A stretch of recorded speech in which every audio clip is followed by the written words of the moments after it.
Una mujer fue encontrada muerta en su casa. 911, ¿qué necesita? ¿Policía, bomberos o una ambulancia? Señora Roberts, ¿policía está en casa? La escena del crimen indicaba un alto grado de ira. Le habían infligido un castigo innecesario. Un asesino andaba suelto. Sabía que estaba allí, que estaba sola y que era vulnerable. ¿Podría una experta en perfiles indicarle la pista a seguir a la policía para detener a un asesino escurridizo? Melbourne, Florida. Una tranquila ciudad de la costa atlántica. 911, ¿qué necesita? ¿Policía, bomberos o una ambulancia? Tranquila, hasta que la policía recibió la llamada de una mujer preocupada por su anciana vecina. ¿Sabe cómo se llama? ¿Martha Roberts?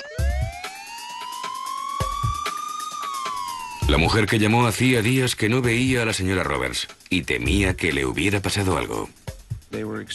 Estaban muy preocupados. Fuimos con la intención de asegurarnos de que se encontraba bien. Cuando llegamos a la casa de Martha Roberts, llamamos para hablar con ella.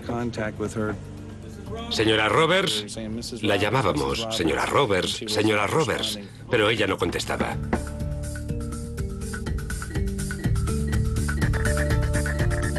Frank, mira esto. Cuando miraron por la ventana trasera, los agentes vieron a una persona en el dormitorio, tumbada en la cama, bajo unas sábanas. 181, llamando a supervisor. Entraron en la casa sin saber qué iban a encontrar. Mi compañero y yo registramos la casa. A primera vista todo parecía estar en orden. Pero cuando llegaron al dormitorio, se resolvió el misterio de la desaparición de Martha Roberts. Parecía que la anciana había sido asesinada en su cama. 181, necesito hablar con el supervisor. Señal 7, cadáver de mujer blanca. Llamaron a la policía científica para que buscara pruebas. Aquí es donde está el cuerpo. No hemos tocado nada. Es todo vuestro. Gracias, te lo agradezco. Lo primero que hicimos fue documentar la escena del crimen con fotografías. Luego buscamos huellas dactilares, fluidos corporales, pelos y fibras. Cualquier cosa que pudiera relacionar al asesino con la escena del crimen. La víctima se encontraba en su cama boca arriba, cubierta de medio torso hacia abajo. Presentaba traumatismos en la zona de la sien y magulladuras o señales de estrangulamiento alrededor del cuello. La policía científica registró la habitación en busca de pruebas. Una luz láser les ayudó a identificar pruebas como pelos y sangre, que son invisibles al ojo humano. Pero la policía no tuvo suerte. No había ninguna prueba alrededor del cuerpo ni en el dormitorio.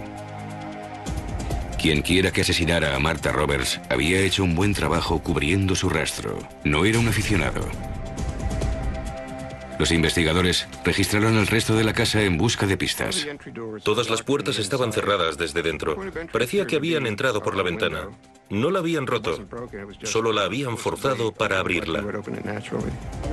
En la ventana encontraron lo que podría ser una prueba fundamental. Encontramos una huella dactilar. La policía envió la huella al laboratorio y el cuerpo a la oficina del forense. El inspector de homicidios, Johnny Lawson, se hizo cargo de la investigación. Cuando llegué, el agente Klein me mostró la casa. No habían destrozado nada. Parecía que tampoco habían robado nada. Con muchas preguntas y pocas respuestas, Lawson habló con los vecinos para conseguir más información sobre la víctima.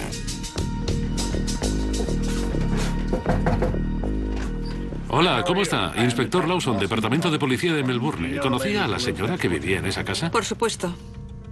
Los agentes averiguaron que la señora Roberts era muy querida en la comunidad. Los vecinos nos dijeron que a Martha Roberts le gustaba cuidar las plantas de su jardín. Llevaba mucho tiempo viviendo en ese barrio. No sabían de nadie que le guardara rencor por algo. ¿Había hablado con ella últimamente? Los vecinos recordaban que una pareja de indigentes había robado a la señora Roberts unos meses antes. Una pareja le había robado. El incidente se había denunciado, aunque la señora Roberts no pudo identificar a la pareja, por lo que no se practicó ninguna detención. ¿Había visto a esa gente por el barrio? Ahora, los investigadores se preguntaban si esa pareja había vuelto a la casa de Martha Roberts. Teníamos que averiguar quiénes eran para identificarlos. La policía siguió hablando con los vecinos. Y por fin localizó a la pareja de indigentes. Cuando encontramos a la pareja y les interrogamos, nos dijeron que no tenían nada que ver con su muerte. Los dos nos dijeron que en ese tiempo, cuando sospechábamos que Martha Roberts había sido asesinada, habían estado en un albergue para indigentes. Pero el inspector Lawson quería estar seguro de que decían la verdad. Visitó el albergue para confirmar su coartada. Revisamos los registros de entrada en los que figuraban la hora de entrada y salida de todas las personas que pasaban por allí. Así verificamos su coartada. La policía eliminó a la pareja de indigentes de su lista de sospechosos.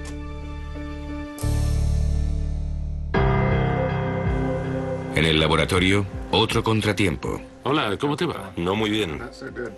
La huella parcial encontrada en la escena del crimen no era suficiente para ser identificada. No hay forma de identificarla.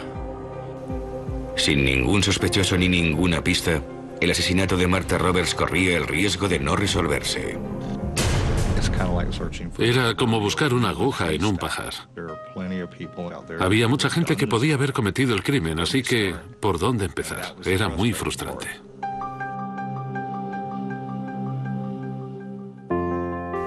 Pero el inspector Lawson se negaba a rendirse. Llamó a la experta en perfiles criminales Dale Hinman por si podía ayudarle.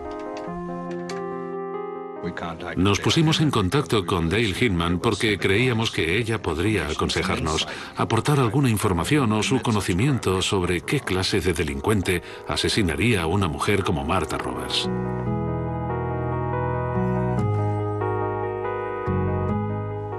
Cuando me informaron del caso, el móvil no era aparente. Antes de llegar a ninguna conclusión, quería ver la escena del crimen y hablar con el agente que llevaba la investigación. ¿Podría el perfil que preparara la agente Hinman ayudar a los agentes a detener al asesino? Martha Roberts había sido asesinada en su propia casa y hasta el momento el asesino había eludido a la policía. Con Dale Hinman en el equipo, los investigadores esperaban poder detenerlo.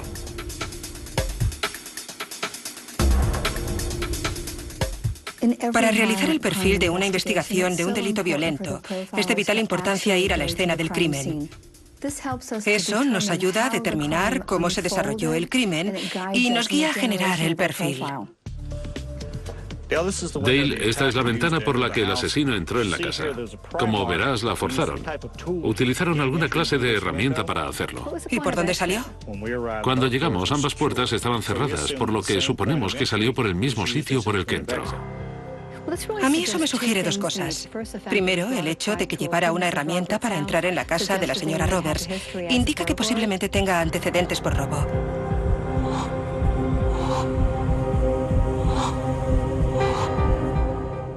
También sugiere que probablemente no conociera a la víctima, aunque también hubiera podido llamar a la puerta y entrar por la fuerza. Eso mismo pensamos nosotros. Dale, deja que te enseñe el interior de la casa. Este es el dormitorio en el que encontramos a la señora Roberts. ¿Había señales de lucha en alguna otra parte de la casa? No, de hecho parece que el ataque se redujo al dormitorio. La escena del crimen nos dijo que la señora Roberts no abrió la puerta ni sorprendió al ladrón. Estaba dormida en su cama cuando fue atacada. ¿Faltaba algo en la casa? No. Inspeccionamos el resto de la casa y no vimos señales de que hubiesen destrozado nada. Y todo parecía estar en su lugar. Parece que la señora Roberts fue el objetivo del ataque y no un robo que saliera mal. Lo más interesante es que cuando la encontramos estaba prácticamente cubierta. Para la agente Hinman era un importante indicio conductual. El hecho de que cubriera a la víctima sugiere una anulación del acto realizado. Quizá no se sintiera orgulloso de lo que había hecho. Si la cubría, podía distanciarse de ella, hacer desaparecer a la víctima al no tener que verla. El perfil del sospechoso empezaba a emerger. El hecho de que llevara una herramienta para entrar por la ventana indicaba que tenía experiencia como ladrón, pero el hecho de que no se llevara nada nos dice que fue allí por la señora Roberts, no para robar. Para entender mejor lo ocurrido, necesitábamos los resultados de la autopsia. Lo primero que llamó la atención de los investigadores fue una herida incisa en la sien izquierda. ¿Sabe qué clase de instrumento se utilizó para apuñalar a la víctima? Probablemente un destornillador. ¿Fue esa herida la causa de la muerte?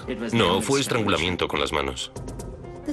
El asesino utilizó lo que encontró en la escena del crimen, un destornillador y sus manos para asegurarse de que estaba muerta. Pero parecía que el asesinato no había sido su único delito. ¿Presentaba alguna otra herida? Sí. Las abrasiones y contusiones propias de una agresión sexual. A Martha Roberts la violaron antes de matarla. Ese fue un descubrimiento crítico para la investigación.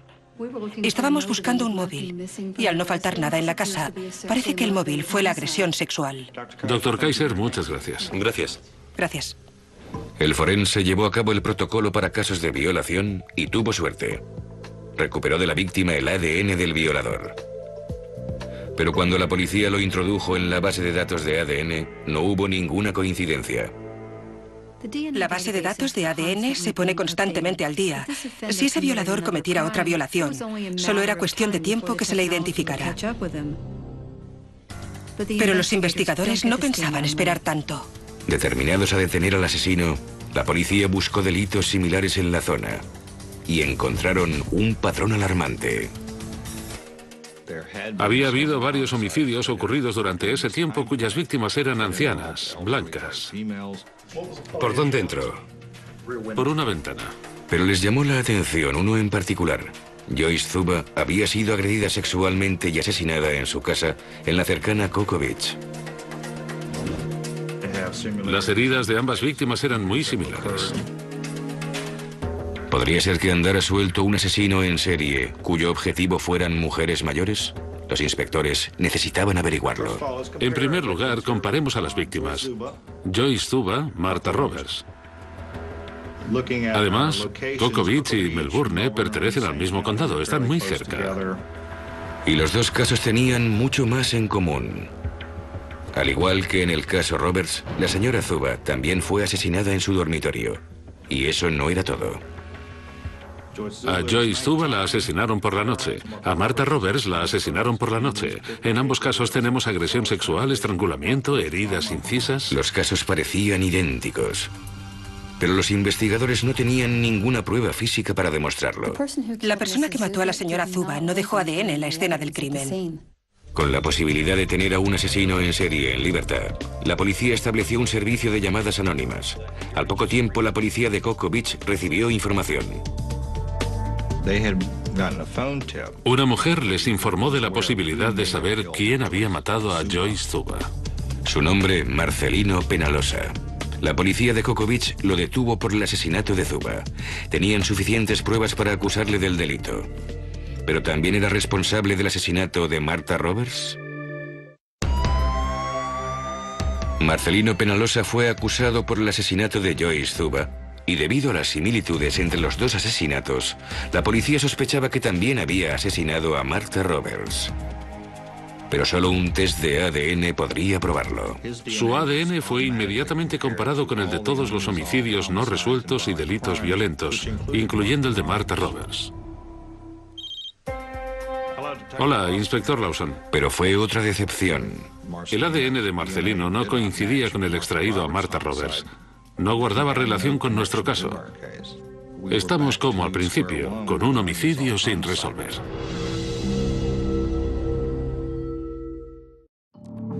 El inspector Lawson volvió a llamar a Dale Hinman, experta en perfiles criminales. Una vez determinados que los homicidios de la señora Zuba y la señora Roberts no estaban relacionados, decidimos revisar el caso de nuevo por si algo se nos había pasado por alto. Veamos las fotos de nuevo por si hay algo que nos llame la atención. De acuerdo. En base al modus operandi del asesino, Dale sospechaba que hubiera planeado el ataque. Sigo pensando que la señora Roberts fue una víctima elegida y que el asesino sabía que estaba sola en casa y era vulnerable. Sí, sin duda era muy vulnerable. Y había algo más que la agente Hinman podía deducir sobre el agresor. El hecho de que la matara es muy significativo. En este país, muchas mujeres sobreviven a una agresión sexual. Creo que podría tratarse de un individuo que vive o trabaja cerca de su casa y la mató para que no pudiera identificarlo. Hinman sugirió que volvieran a hablar con los vecinos teniendo en cuenta esa información. Eso podría llevarnos a la persona que mató a Marta. Cuando los investigadores hablen con la gente, diles que busquen a alguien que recientemente haya tenido un problema con una mujer, ya que es posible que la señora Roberts se convirtiera en la víctima sustitutoria. Alguien que haya sido despedido de un trabajo, que se hubiera visto implicado en una discusión familiar con otra mujer, y en ese caso la señora Roberts se convirtió en la víctima en lugar de la otra mujer. Les diré a los muchachos que lo investiguen. Estupendo, gracias. La teoría de Dale era que en vez de atacar a la mujer con la que estaba furioso, el asesino podía haber volcado su ira contra un objetivo más fácil, como Martha Roberts. Pero antes de que la policía pudiera seguir el consejo de Dale, la puesta al día de la base de datos del ADN cambió la perspectiva del caso. Inspector Lawson.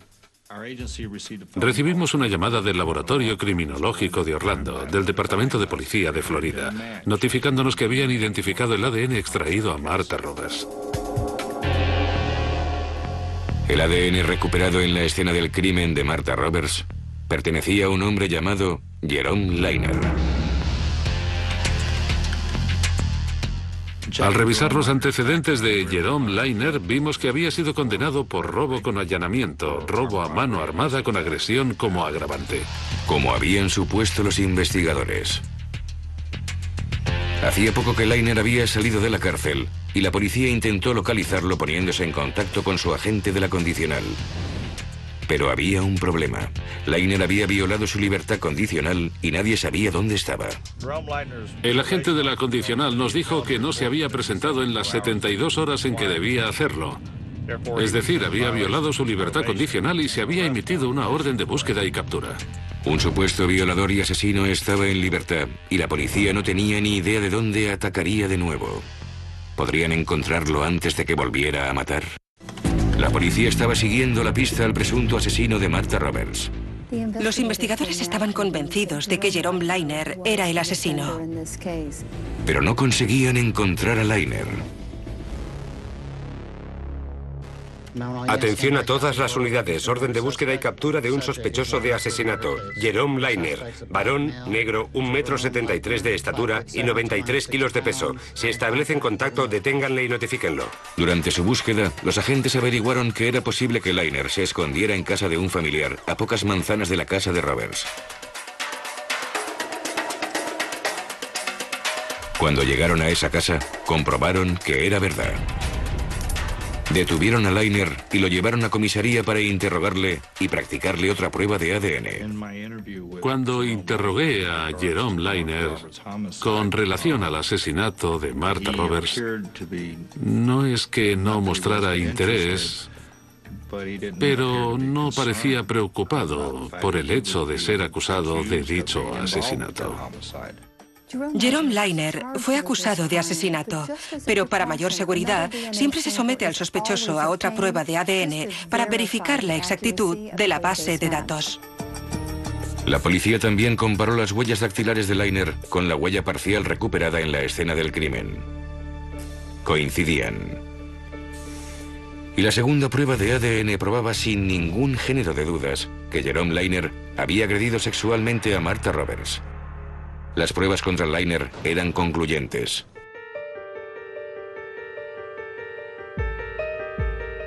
Pero a pesar de todas las pruebas, nunca confesó haber matado a Martha Roberts.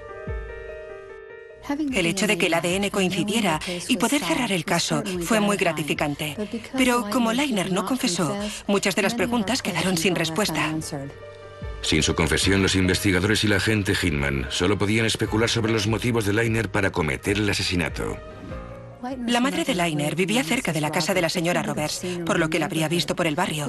También averiguamos que había discutido con su novia días antes del homicidio. Podría haber sido un factor contribuyente.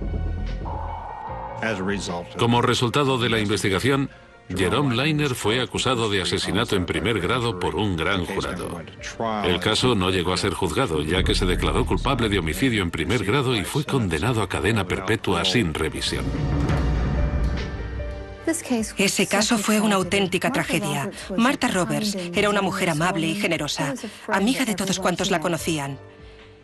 Pero gracias a la perseverancia del Departamento de Policía de Melbourne y a los adelantos tecnológicos, su familia y amigos vieron que su asesino fue juzgado.